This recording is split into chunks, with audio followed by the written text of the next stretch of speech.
বিয়ে দিয়ে দে ওদের। আর এক মুহূর্ত এই মাটিতে থাকবো না। আয় তো চাপি। বিয়ে করবি না? না বিয়ে না করলে দুটোকেই কেটে দামোদরের জলে ভাসিয়ে দেবো। এই মাটিকে ওরা অপবিত্র করেছে, তাই ওদের বিয়ে দিয়ে এই মাটিকে আবার শুদ্ধ করব আমরা। তবেই আমাদের গায়ের কল্যাণ হবে। নিয়ে চল ওদের মন্দিরে, চল। আপনারা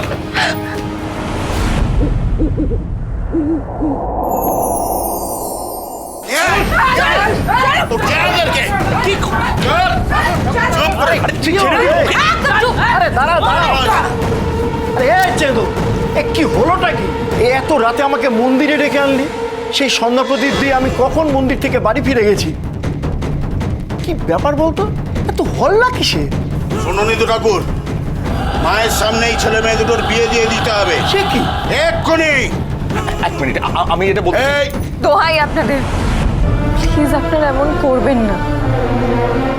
দুটো মানুষের জীবন নিয়ে এরকম ছেলে খেলা করবেন না আপনারা, প্লিজ। Please please please. কি ব্যাপার কি? তুমি হা করে ওদের মুখের দিকে তাকিয়ে কি দেখছো? বসে পড়ো, বসে পড়ো। এখনই? হ্যাঁ এখনই বিয়ের মণ্ডপ সাজাও। বসে পড়ো, একদম দেরি করবে না। উলু উলু যা সবাই।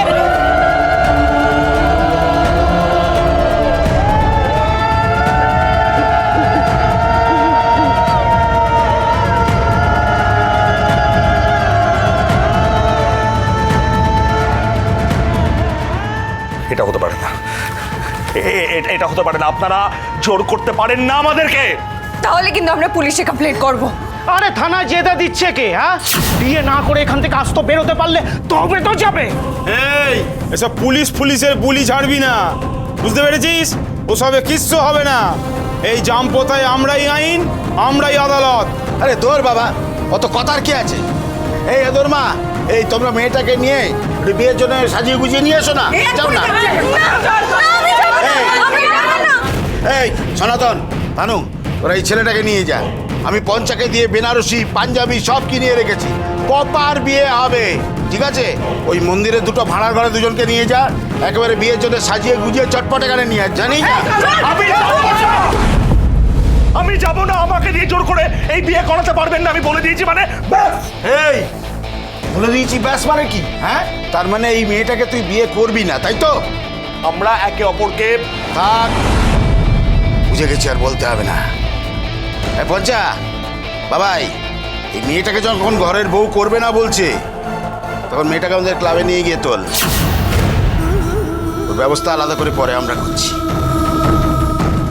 এই বলেছি না, হ্যাঁ বলেছি না ওর গায়ে হাত দিবি না।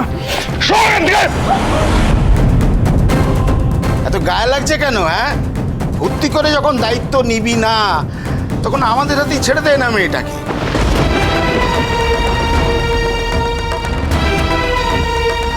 হয় এই মেয়েটাকে বিয়ে করে সম্মান দিয়ে গা থেকে বের করে নিয়ে যাবি, নাহলে একা বেরিয়ে যাবি। মেয়েটা থাকবে আমাদের জিম্মায়। আর সেটা যে খুব একটা সম্মানের হবে না, সেটা তো বুঝতেই পারছিস। আচ্ছা তুই একা কেন ফুর্তি করবি? আমরা কিছু অজয়ের বানে ভেসে এসেছি? গলা নিচে গায়ের মাটিতে দাঁড়িয়ে পাপ করেছিস তুই, গলা নামিয়ে। হিরো হয়ে গেছো না তুমি? পঞ্চাকে মারলে, আর কতজনকে মেরে থামাবে? একটা হাঁক দেব, সব গ্রামবাসী দলে দলে এখানে চলে আসবে। তারপর দুজনকে চুপিয়ে চুপিয়ে কাটবে। বুঝতে পেরেছিস? দুজনেই যদি বাঁচতে চাও, যা বলছি চুপচাপ মেনে নাও। এই গায়ের মাটির অসম্মান কেউ মানবে না, আমরা কেউ মানবো না। চাপে এদের কথা না শোনা ছাড়া আমাদের কাছে আর কোনো উপায় নেই রে। কি বলছো দীপ্তা? ঠিকই বলছে। জোর করে যে বিয়ে হয় না সেটা তুই আমি বুঝবো, কিন্তু এরা বুঝবে না। এরা অন্য দুনিয়ায় বাঁচে, এদের কাছে কোনো যুক্তি কাজ করে না। প্রাণে যদি বাঁচতে হয় এরা যা বলছে জাস্ট শুনে নে, এছাড়া আর কোনো উপায় নেই রে। বেশ, কি করতে হবে বলুন, আমরা রেডি আছি। না দীপদা, তুমি ওদের কথা মেনে নিও না। এরকম করবেন না, আরে এরকম ভাবে নিয়ে যাচ্ছেন কেন? আরে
তোমাকে বিয়ে করার স্বপ্ন তো আমি 5টা বছর ধরে দেখেছি দীপদা, কিন্তু সেই স্বপ্ন এইভাবে পূরণ হোক আমি চাইনি গো।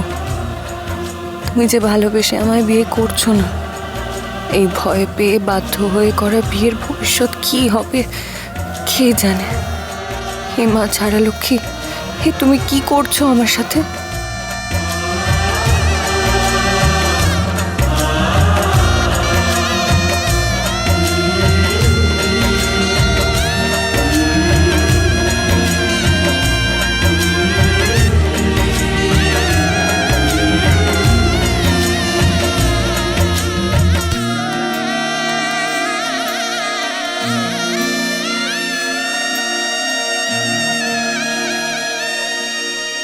বাধ্য হয়ে করি আর যাই করি, বিয়ে তো অগ্নি সাক্ষী করে বিয়ে হচ্ছে, তাও আবার কার সাথে না যার জন্য এত বছর অপেক্ষা করেছি, কিন্তু সে আমায় ফিরিয়ে দিয়েছে। মা ছাড়া লক্ষ্মী তার সাথেই আমার গাঁটছড়া বেঁধে দিলেন।